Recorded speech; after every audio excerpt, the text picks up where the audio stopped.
So, paparkingan natin, ayun yung dalawang magkatabi sakyan na itim. Isang Isuzu sa isang Honda City. No, so nandito tayo. So, ito yung forma ng ano. So, tingnan lang natin to na isipin lang natin na ito yung Isuzu. So, nandito ka ngayon. Ito na, maggalaw itong isang Honda City ko Nagalaw.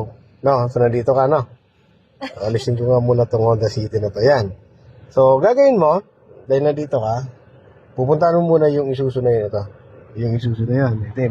Itong uso na sakyan mo, ito makulit itong uso ko Itong uso na sakyan mo, pa-point muna doon. Wala na, alis. Palitin mo na lang siya. Hindi, naalis talaga yan. Yan.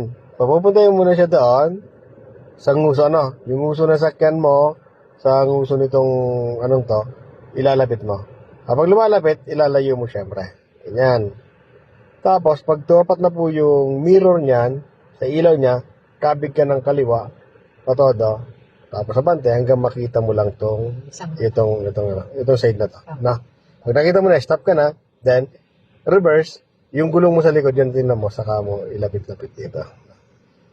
Try natin, ha? Malikot kasi itong aking puting sasakyan, So, try natin, ma'am. Okay. Paanda rin naman. So, lapit mo yung uso na sakyan mo doon muna. Targetin mo muna yon, yung Isuzu na yon. Okay. Yan, parang patarget. Bagalan mo lang. Tapos pag lumalapit na, layo mo ng konti yung sakyan. Pag tumapat na yung mirror dyan, kabig ka po. Hanggang makita mo lang ito dito. Kita mo na siya. Ayan. Todo mo naman nagala kung dito. Sa kanan. Sa reverse. Dito muna ang attention mo. Kasi yung gulong natin sa likod, inalapit natin dito sa Isuzu. So, pwede mag-adjust yan. Kung halimbawa, sumisikip, gigitna mo lang malitan. Papakaramdaman mo ngayon. Yan. Pagkain yan, parang nadikit na, Nadikit. So, gagawin mo lang, gigitna mo lang muna. Kasi napasobra lang. Ayan. Pag pagkaramdam mo lumuwag na uli, habig ka na uli dito. Ayan. Ganun pag-a-adjust natin sa parking.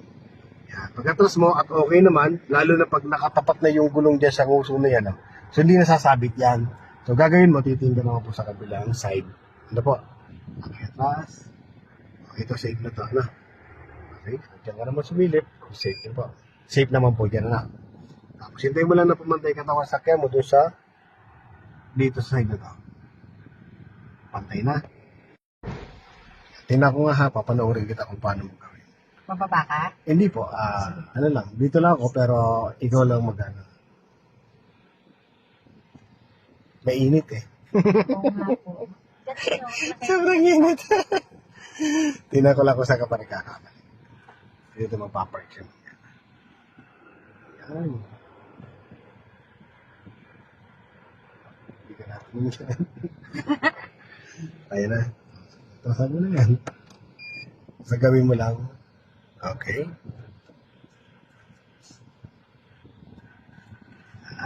Sige. Save mo lang.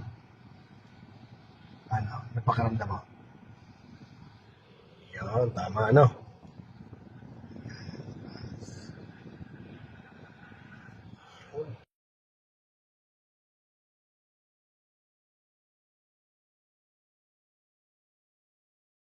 Galing.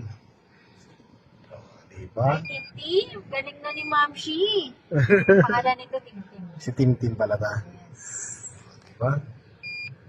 Ganun lang, at least nararamdaman mo na sumisikip, nagigit na.